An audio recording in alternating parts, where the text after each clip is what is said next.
भगवान शिव को त्रयंबक, त्रिनेत्र, त्रिलोचन कहकर भी संबोधित किया जाता है, जिसका अर्थ है तीन नेत्र वाले। भगवान शिव जी आदि योगी हैं, अनादिकाल से ही ध्यान में लीन है।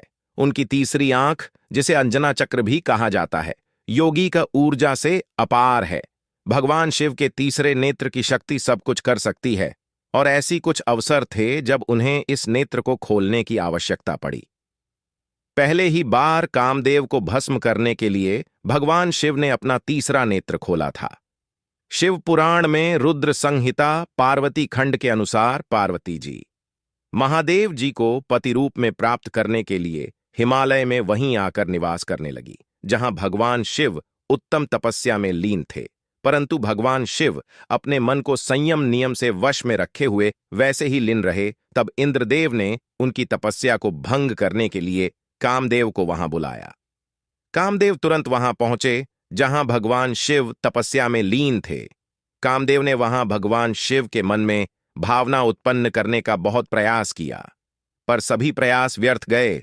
तभी कामदेव ने माता पार्वती को अपनी सखियों के साथ वहां देखा, जिनकी सुंदरता देखते ही बन रही थी, और उसी समय भगवान शिव भी अपने ध्यान से बाहर आ गए थे। तब कामदेव ने सोचा कि यही अवसर है, और उन्होंने भगवान शिव पर काम बाण चला दिया, जिसका उन पर गहरा प्रभाव पड़ा।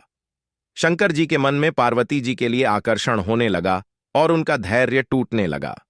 अपने धैर्य का ह्रास होता देख महायोगी महेश्वर अत्यंत विस्मित हो गए, और वह मन ही मन सोचने लगे कि यह कैसे संभव है। तभी भगवान शिव कामदेव को देखकर सब समझ गए, और वहां कामदेव ने भय के मारे समस्त देवों के स्मृति करना आरंभ कर दिया। पर इससे पहले कि कोई उनके सहायता के लिए पहुंच पाता, वहां भगवान शिव की तीसरी आंख खुल गई और उन्होंने कामदेव को वहीं भस्म कर डाला। इस तरह के विनाशकारी क्रोध में भगवान शिव को देखकर देवी पार्वती भी घबरा गई थी। शिव पुराण में भगवान शिव की तीसरी आंख खुलने का एक और वृतांत हमें मिलता है। एक बार जब भगवान शिव गहरी ध्यान मुद्रा में थे, वहां देवी पार्वती ने चंचलतापूर्वक पीछे से आकर भगवान शिव की आंख उठा दिया, और तभी संपूर्ण ब्रह्मांड में अंधेरा छा गया। ब्रह्मांड को प्रकाश और ऊर्जा प्रदान करने के लिए भगवान शिव को अपनी तीसरी आंख खोलनी पड़ी। उसी प्रकार की उष्मा से पार्वती जी के हाथों में पसीना आ गया। जैसे ही पार्वती जी ने अपने हाथ हटाए, तभी सृष्टि सब कुछ अंधकार से बाहर आ गया। उनके हाथों से जो पसीना निकला वे नीचे भूमि पर गिरा, जिससे वहां एक शिशु उत्पन्न हुआ जो अंधा था। देवी पार्वती ने उसका नाम अंधक रखा, जो बाद में चलकर अंधकासुर के नाम से प्रचलित हुआ। तीसरी बार उनकी तीसरी आंख तब खुली थी जब एक बार देवराज इंद्र भगवान शिव से मिलने के लिए कैलाश पहुंचे। तब उनके साथ आशी बृहस्पति भी थे।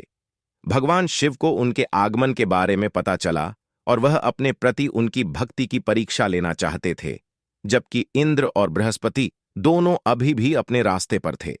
तब भगवान शिव ने उनसे एक सन्यासी की आड़ में मुलाकात की। इंद्रदेव रास्ते में भी रूप बदल कर बैठे भगवान शिव को पहचान नहीं पाए। इंद्र ने उनसे पूछा कि वह कौन है और कहां रहते हैं। इस पर शिवजी ने कोई उत्तर नहीं दिया।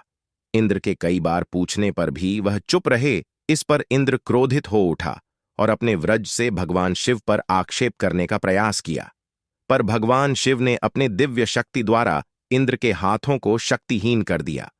क्रोध से शिवजी की आंखें लाल हो गई थीं, और उन्होंने इंद्र को भस्म करने हेतु उनका तीसरा नेत्र खोल लिया, जिसे देवेंद्र भय भगत हो उठा।